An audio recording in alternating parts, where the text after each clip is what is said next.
المرسلين. أيها الإخوة والأخوات، أيها الصحفيون، مرحبا بكم مجددا في النقطة الصحفية اليومية حول جائحة كورونا. ونختار سابق نبدأ أعرب عن تشكراتي لزميلي مدير المعلومات الاستراتيجية والرقابة الوبائية على حسن تقديم هذه النقطة الصحفية وأدائها وتطوير محتواها مدة أيام غيابي.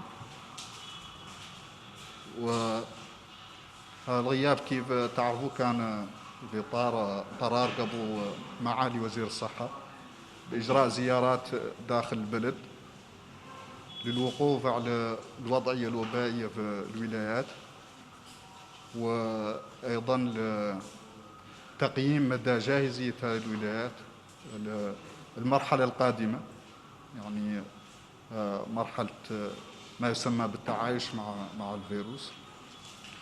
وهذا موضوع بالطبع ما زلنا لا نرجع له إن شاء الله بقدر من التفاصيل في الأيام المقبلة. وهكذا أجرينا زيارات في 8 ولايات، 4 منهم زارهم معالي الوزير نفسه، وظلينا اليوم في تدارس مخرجات هذه الزيارة، وستتابع هذه الزيارات إن شاء الله في الولايات الباقية، ولنا عودة حول هذا الموضوع في الأيام القادمة إن شاء الله. بالنسبة للحالة الوبائية اليوم فيها 118 حالة جديدة، من بينها 108 حالة مخالطة، 8 حالات مجتمعية وحالتان مستوردة. كما نسجل بارتياح 64 حالة شفاء، ونحزن لفراق شهيد رحمه الله.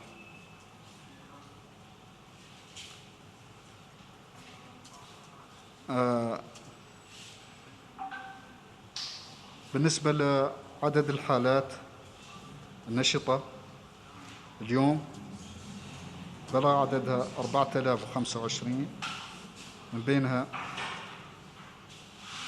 بالنسبة لمجموع الحالات من بداية الوباء إلى اليوم بلغ عدد مجموع الحالات 4025 حالة، من بينها 3800 حالة مخالطة، 130 حالة مجتمعية، و95 حالة وافدة. كما تم شفاء 1344 شخص من هذا المرض، ورحل جراءه مع كامل الحزن 121 شهيد، يرحمهم الله جميعا وليشفي جميع المرضى. الحالات النشطة اليوم 2560، من بينها 2200 حالتين دون أعراض، و340 حالة لديهم أعراض خفيفة، و18 شخص يحتاجون الرعاية. أما بالنسبة للفحوصات فعددها اليوم كان 889، من بينها 116 فحص للمتابعة، و773 للتشخيص. وهكذا وصل عدد الفحوص التي تم إجراؤها منذ بداية الأزمة إلى 38275 فحص.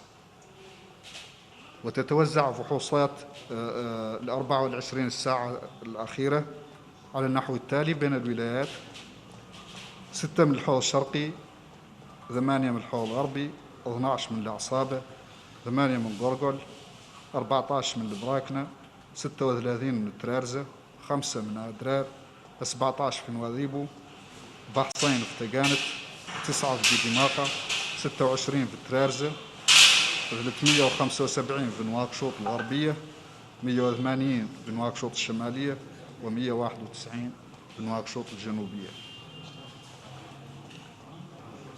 وتتوزع الحالات الجديدة على النحو التالي بين المقاطعات: من كيف 4 حالات، من كيهيدي حالة واحدة، حالة فالاق، فروسو حالتين، بنواذيبو 5 حالات، سيدي بابي حالة واحدة من فديرك، 9 حالات من القصر، 27 من تفرق زينة، 7 من دار النعيم، 7 من تيارت، 26 من توجونين، 24 من عرفات، و3 حالات من الميناء.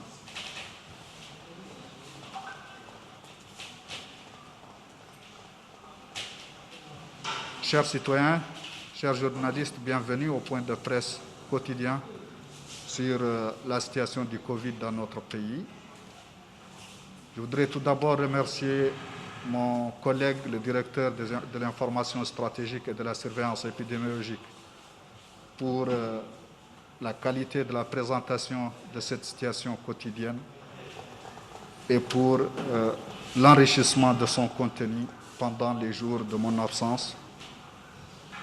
Cette absence qui était dans le cadre de la décision de son Excellence, Monsieur le Ministre, de conduire des missions à l'intérieur du pays pour s'enquérir de la situation épidémiologique dans les différentes régions et pour apprécier le niveau de préparation des régions à l'étape suivante de l'épidémie, qui consiste en la cohabitation avec le virus.